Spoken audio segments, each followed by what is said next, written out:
জীবন সুখের সীমানা। কয়েকদিন আগে মাগরিবের নামাজের পর একটু বের হয়েছি। আচমকা বৃষ্টি। শীতকাল, হালকা পাতলা বৃষ্টি হলে তাও কথা ছিল। রীতিমতো কুকুর বিড়াল ঠাই বৃষ্টি বলতে যা বোঝায় আর কি। বৃষ্টির হাত থেকে বাঁচতে একটা দোকানে আশ্রয় নিয়েছি। ভালোই লাগছে, শীত পড়েছে, আবার বৃষ্টিও হচ্ছে। অদ্ভুত সুন্দর। দাঁড়িয়ে দাঁড়িয়ে বৃষ্টি দেখছি, নানা কাব্য সাহিত্য মাথার মধ্যে ঘুরছে। 10 মিনিট, 20 মিনিট, আধা ঘন্টা। সময় যাচ্ছে, বৃষ্টি থামছে না। এক সময় খেয়াল করলাম, এত সুন্দর আবহাওয়া, বৃষ্টি এসব আর ভালো লাগছে না। অনেকক্ষণ ধরে দাঁড়িয়ে আছি বৃষ্টি থামার জন্য। বৃষ্টি থামার কোনো লক্ষণই নেই।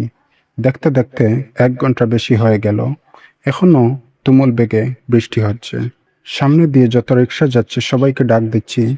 শেষে এই বৃষ্টির মধ্যে পর্দা ছাড়া একটা রিক্সায় উঠে কাক ভেজা হয়ে বাসায় ফিরছি। পরিস্থিতি এমন হয়েছে যেন কোনো মতে বাসায় ফিরতে পারলেই বাঁচি। দুনিয়ার ব্যাপারটা এমনই, এখানে আপনি সুখ শান্তি সর্বোচ্চ পর্যায়ে পৌঁছেও একটা সময় আপনার কাছে একঘেয়ে মনে হবে। পৃথিবীর সবচেয়ে আকর্ষণীয় জীবন। পৃথিবীর সবচেয়ে আকর্ষণীয় এয়ারপোর্টে নেমে এক ভাই বলেছিল, তার ইচ্ছে হচ্ছিল যদি সারা জীবনই সেখানে কাটিয়ে দিতে পারতেন।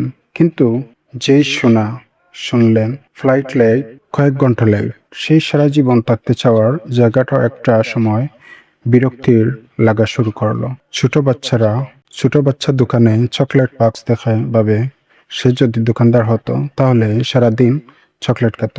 কিন্তু সেই বাচ্চাটাকে চকলেটের ফ্যাক্টরি কিনে দিলেও সে কয়েকদিন পর সেখানে থাকতে চাইবে না।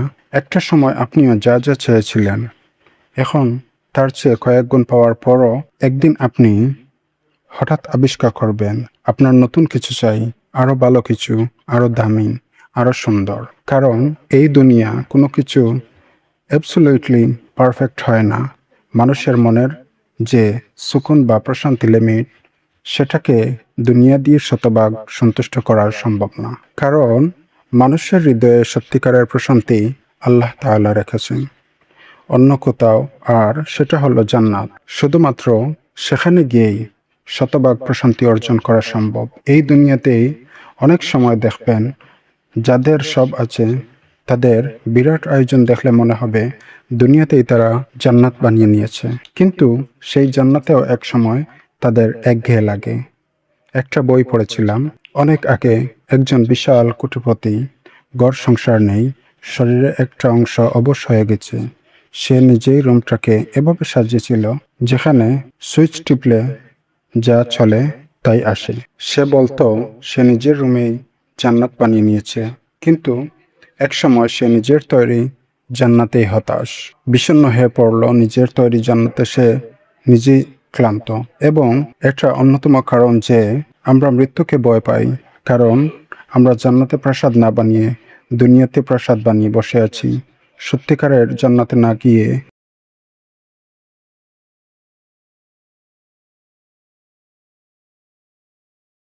আমরা মৃত্যুকে ভয় পাই, কারণ আমরা জান্নাতে প্রাসাদ না বানিয়ে দুনিয়াতে প্রাসাদ বানিয়ে বসে আছি।